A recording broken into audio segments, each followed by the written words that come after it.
This is Mrs. Roach, and I'm gonna ask her some World War II questions. How old were you during the war?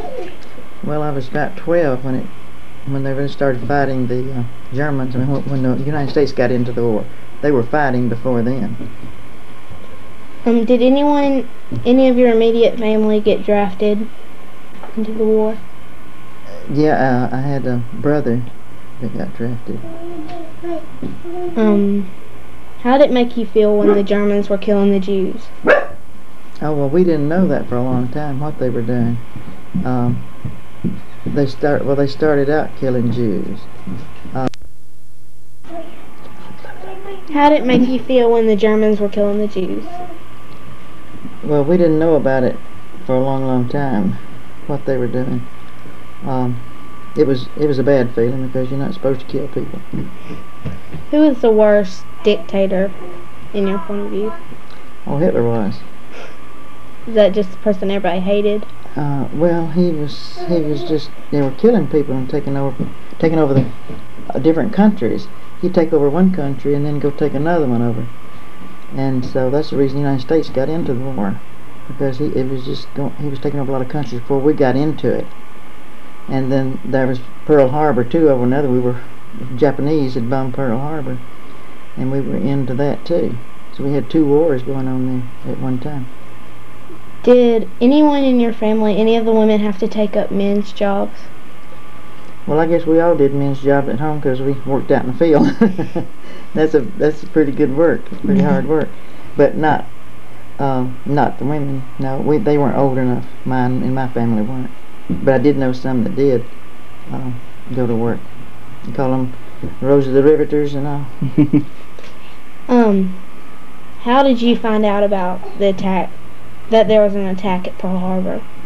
Oh, where I was at home and we were listening to the radio, and everybody was stunned that we could be attacked over there because the Japanese had come over to Washington. They were in Washington wanting to buy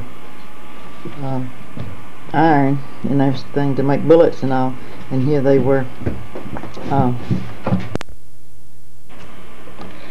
Did you have any victory gardens or anything like that? Yeah, all of us.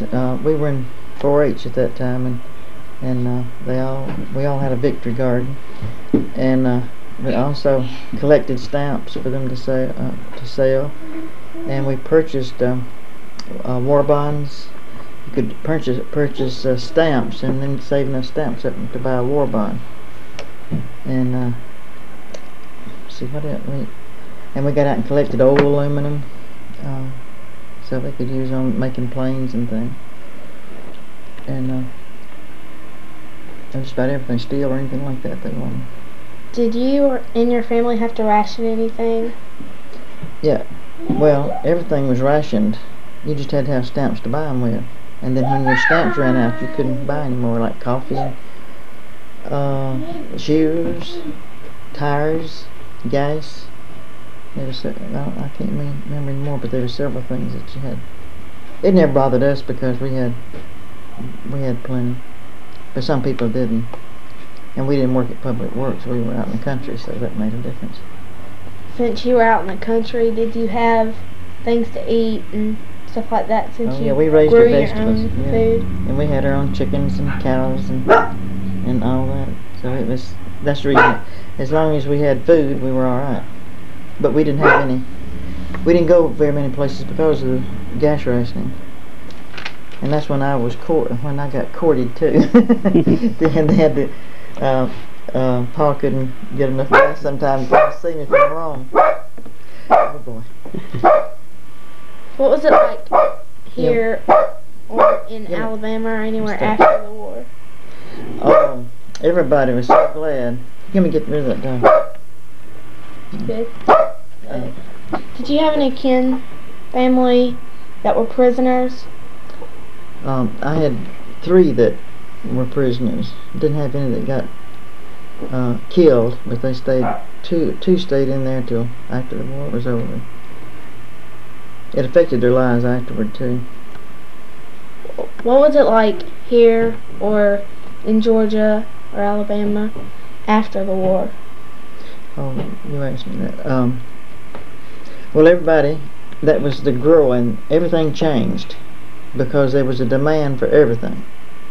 Because people had saved and really did without things to help the war effort. And there were more jobs for everybody. And I think it was one of the greatest times that we've had in the whole world, that we had more jobs, everybody had jobs, and everybody had the same chance to do things. And I think it was a better time for everybody. There's no crime and things like that going on like there is now. It was just a great time. Thank you for letting me interview. You're welcome. You've got there, and This is Hitler. You want to see Hitler? okay. Okay, this is, let me read what they... This was in Buckburg in 1934. It's Hitler, of Hitler. There's Hitler right there. Okay. Hold it up a little bit more.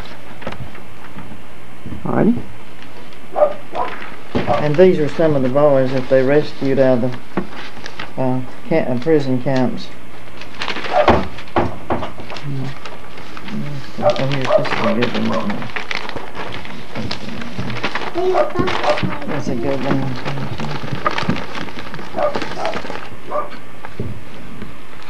More prisoners.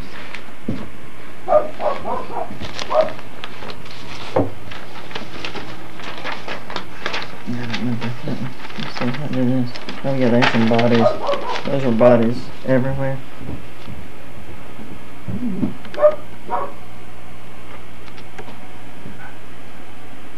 Alright.